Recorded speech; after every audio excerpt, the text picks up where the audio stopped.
दिनै बर' आइजो लिरगिरि गौथुमा गोजोननि नोगोर क'क्राझार देबरगावनि सेन्ट आन कलेजनि खाथियाव मोनसे हाबाफारिनि गेजेरजों 23थि बिसान गाम्बारि लाइसि बेखेवनायजों लोगोसे गाम्बारि थुनलाइयारि गौथुमनि गोदान गोजाम लिरगिरिफोरनि गांसे बिजाबफोरखौ बेखेवो। बर' आइजो लिरगिरि गौथुमनि बिजाब बेखेवनाय दिनैनि हाबाफारियाव बर' थुनलाइ आफादनि बारग' आफादगिरि तरेन बर' आरो गुवाहाटी मुलुगसोलोंसालि फकलर बिफाननि बिफान गाहाय डक्टर अनिल बर' आरो गौथुमनि गोबां लिरगिरिफोरा बाहागो लादोंमोन।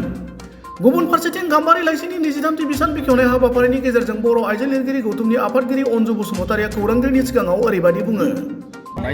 दिनै गाम्बारि लाइसिखौ नोंथांमोनहा बेखेवबाय, बेजों लोगोसे गांजिसे आफादगिरि बिबुंथि होगोन बायद' सानाव। दिनै जोङो बेयाव बर' आइजो लिरगिरि गौथुमनि दानथामारि लाइसि गाम्बारिनि 23थि बे बिसानखौ जों बेखेवदों आरो बेजों लोगोसे जों गांजिसे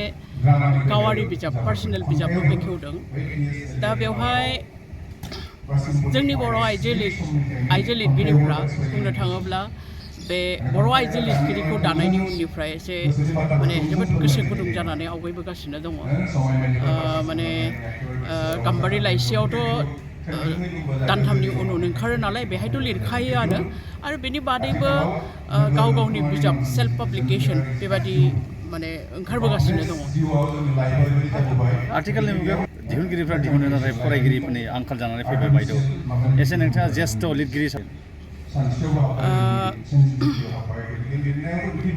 फरायगिरिनि आंखाला जोंनि थुनलाइयाव गैया नङा, दङ। गुबुन थुनलाइयाव माबायदि आं बारा मोजाङै बुंनो रोंनाय नङा, नाथाय जोंनि थुनलाइयाव मोनसे अजद होबोबाय थादों जे फरायगिरि गैया होननानै। आं बुंनो सानो जे फरायगिरि गैयैनि मोनसे जाहोना जानो हागौ जोंनि थुनलाइयाव पाब्लिशार गैया आरो डिस्ट्रिबिउशननि मोजां राहा गैया। हयथ' बेनि थाखायनो बिजाबफ्रा सौहैया। जों जायफोर बिजाब दिहुनो बांसिनानो सेल्फ पाब्लिकेशन, गावनो गाव दिहुनो आरो जिहेतु फाननायनि बा डिस्ट्रिबिउशननि बेबादि मोजां राहा बा मोजां खाबु गैयैनि थाखाय जोंनि बिजाबफ्रा बारा गोसारनो हाया। जानांगौ बेबो मोनसे जाहोन जायनि थाखाय मानसिफोरा फरायनो लुबैनाय बिजाबफोरखौबो फरायनो मोना आरो बेनि थाखाय फरायनायाबो एसे खम जालाङो। नाथाय आं सानो जे पाब्लिशार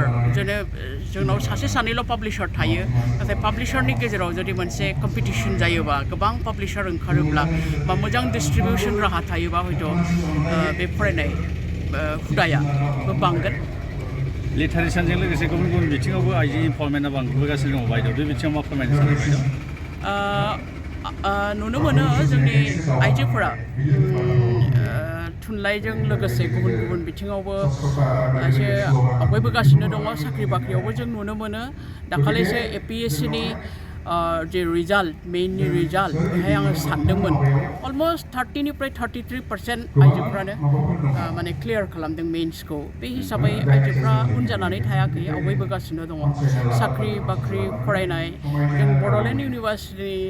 आवनो नुनो मोनो बर' बिफानाव हिनजावफ्रासो बांसिन। थिग बिब्दिनो गुबुन गुबुन बिफानफ्रावबो जेरै एडुकेसन बा बेबायदियाव जोंनि फरायसालिमायावबो जों नुनो मोनो जे फरायसुलिनि अनजिमायासो बांसिन। दा बे जिनिसखौ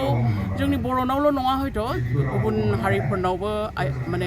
हिनजावफ्रा बेबायदिनो सिगांनिफ्राय एखे बांसिन आवगायबोगासिनो दङ फरायनाय मानाय बेबायदियाव। मानो होननानै बुङोबा दा मानसिफोरनि बा बिमा बिफानि समाजनि साननाय हनाया सोलायबाय। सिगाङाव आइजोफोरा फरायोमोन, खालि जे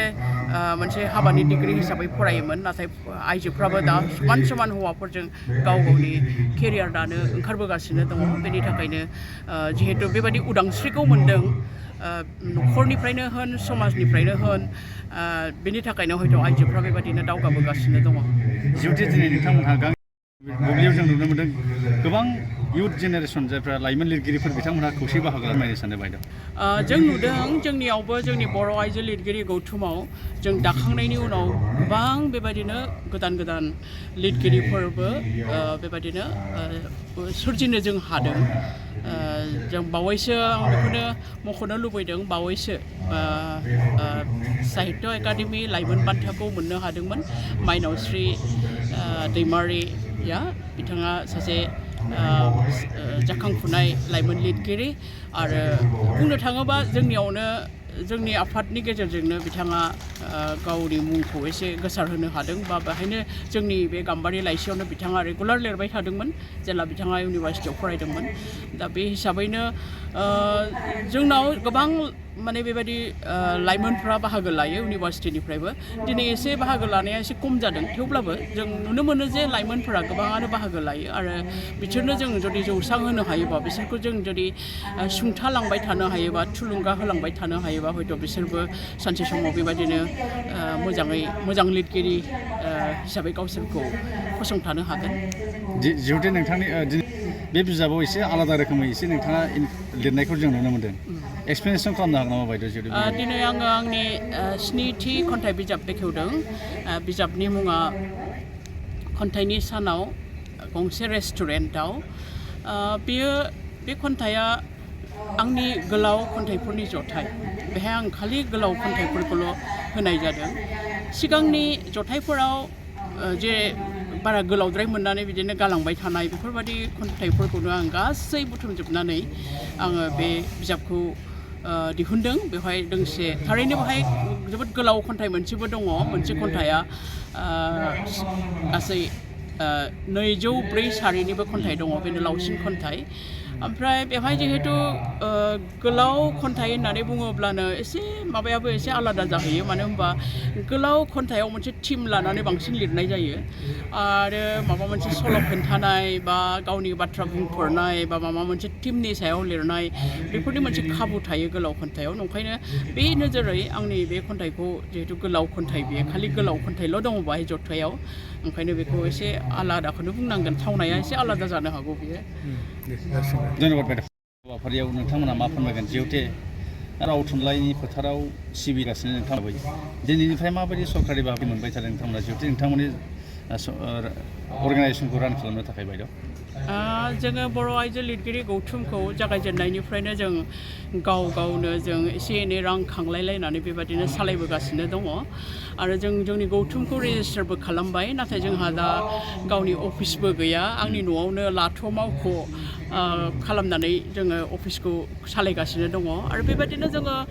दानथामारि गाम्बारि लाइसिखौबो बेबायदिनो माबानिफ्राय मावफुं सोद्रोमाफोरनिफ्राय फैसा खांलायलायनानैसो जों दिहुनो नाथाय मोजां बाथ्रा दि जोंहा 2020 मायथाइयाव जोङो ट्राइबेल रिसार्चनिफ्राय जोङो मोनसे राङारि अनसुंथाइ मोनदोंमोन जोङो गांद' बिजाब साफायदों बिनि उनाव आरो थांनाय बोसोराव 2022 मायथाइयाव जोङो BTCनिफ्रायबो जोङो राङारि अनसुंथाइ मोनदों गाम्बारि लाइसि साफायनायनि थाखाय आरो माखासे बिजाब साफायनायनि थाखाय बे बारावबो जोङो गाम्बारि लाइसिजों लोगोसे गांजिसे बिजाब दिहुनदोंमोन थांनाय बोसोराव दा थेवबाबो जोङो दा जिहेतु जोंहा जोंनि गावनि अफिस गैया गावनि हा गैया ओंखायनो जोंहा बिराद जारला जानानै दङ आरो जोंहा मोनसे सिमां दङ जे जोङो बर' आइजो लिरगिरि गौथुमनि थाखाय जों जुदि एसे हा मोनोब्ला जों बेवहाय जों अफिस लुगोन आरो जोंनि लाइब्रेरि लुगोन आरो जों मोनसे आर्काइभ खालामनायखौबो गोसो दङ थिग बिदिनो गोजाम जिनिसफोरखौ गोजाम आगर आखाइ बा गहेना पाति बर'नि बेफोरखौ जों बुथुमलांनायनिबो मोनसे जों प्लेनिं लादों आरो बेफोरनि थाखाय जोङो गेजेर गेजेर जों बेबायदिनो जों माबाबो खुंखांबाय सिम्प'जियाम सेमिनार बेबायदिबो खुंबाय थायो जों जोंनि गेजेराव दा बे बाथ्राखौ बे जिनिसखौ मावफुंनोब्ला जोंहा जोंनि बे सिमांखौ जों जाफुंहोनोब्ला जोङो एसे सरकारनिफ्रायबो जों माने सुंथानायखौ लुबैयो बिथांमोनहा जुदि जोंनि थाखाय बिदिनो हा होयोब्ला बा बेबायदिनो राङारि अनसुंथाइ जों बिथांमोननिफ्राय मोनोब्ला जों बे खामानियाव आवगायनो हागोन आरो जों आसा खालामो जे बिथांमोनहा होगोन जों आथिखालनि सरकारनि फारसे मा खालामनो सानो बायद' बे बिथिङावहाय बिथांमोनहा जोंनो आं दहायनो बुंखांबाय थांनाय बोसोराव जोंनो बिथांमोनहा राङारि मदद हरदोंमोन दा जों बेजोंनो गाम्बारि लाइसिखौ जों साफायगासिनो दङ आरो जोङो बेबायदिनो जोंनि बर' आइजो लिरगिरिफोरनि जोङो खन्थाइ जथाइ सल' जथाइ आरो सावराय बिदां जथाइबो जों दिहुनदों आरो माखासे गावारि बिजाबफोर जाय बिथांमोनहा आइजो लिरगिरिफ्रा गाव हारसिङै बिजाबखौ दिहुननायाव माने एसे खस्थ' जायो बिथांमोननि बिजाबखौबो जों साफायनानै दिहुनदों दा बे हिसाबै बिथांमोनहा जोंखौ जोंनो अनसुंथाइखौ होदों आरो दा जों आरो माने आरो बिथांमोननि खाथियाव जों आरो बुंनो सानो जोंनो आरो एसे जुदि बेबायदिनो जोंखौ सुंथाबाय थायोबा जोङो